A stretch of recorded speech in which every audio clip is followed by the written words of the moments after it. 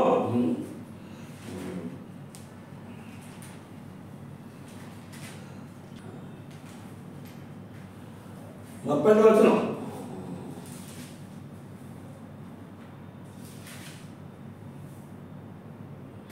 నాలుగు వాక్యం 31 రాజు నాట ఆ నాట విండగా ఆకాశుడి యొక్క శబ్దము వచ్చాను. ఏదనగా రాజు నింపుకదరు ఇదే నీకు పెద్దనా ఈ రాజ్యము తెలియకపోయాను అని చెప్పాడు. కాబట్టి 30 వచ్చిన ఉందే రాజు 30 వచ్చిండే రాజు బాబేలో ఈ మహా విశాఖపట్నము బలాధికారమును భావమంతయు రాజధాని ఎరువుగా వికటించింది కాదా అన్నాడు. ఇది 5 రూపాయలు కట్టాలని చెప్పుకుంటే ఉంటాయి గర్వం పంచాయతీ అది ఉందా.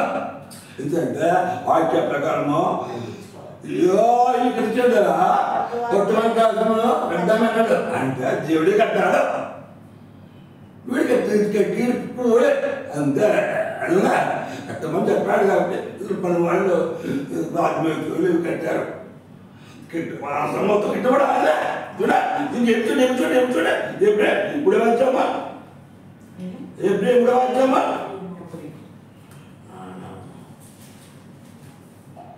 ఎప్పుడే 3 వచ్చాము ఎన్నో వచ్చినా దేవుని ఇల్లంతలో మోసే నన్ను ఉన్నట్లు ఈయన కూడా నియమించిన వారి క్రమంలో ఉన్నాను. ప్రతి ఇల్లును దేవుడే కట్టబడును. సమస్తము ఇటువంటి దేవుడే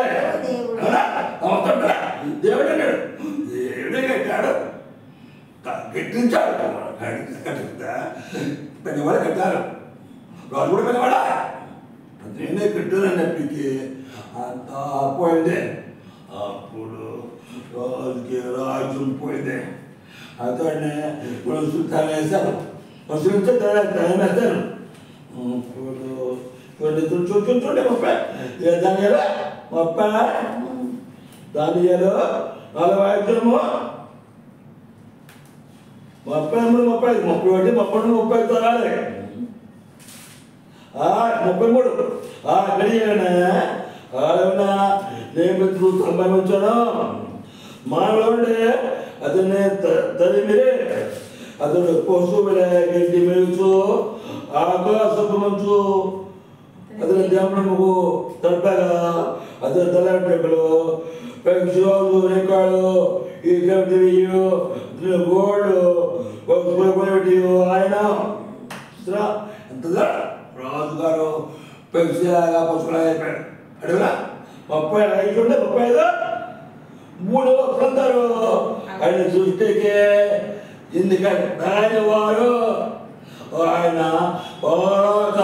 చెక్కడలా భూమిని ఊచలను తన చిత్రము చొప్పున చూపించేవాడు.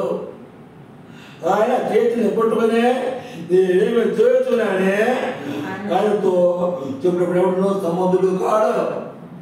దేవుడా ఆయన చెప్పిన దేవుడిని ఆత్మను గౌరవ ఏదో చేయాలనుకుంటాడో చేస్తాడు. అందుచేత ట్రంప్ లెక్క ఆటంలో ఆయన పిచ్చి ఆటంలో రోగాడే భయపడే అని శివించడము వినిగా శివించడము నేర్చుకోగలిగినాం. అప్పుడు దేవుడు కటాక్షించి ప్రభు చెబుతాడు అనుకున్నా అప్పుడు పొద్దుకులా ఏమో బృందం చెప్పినట్టు వదిలేదా బాధ చూస్తున్నావా అది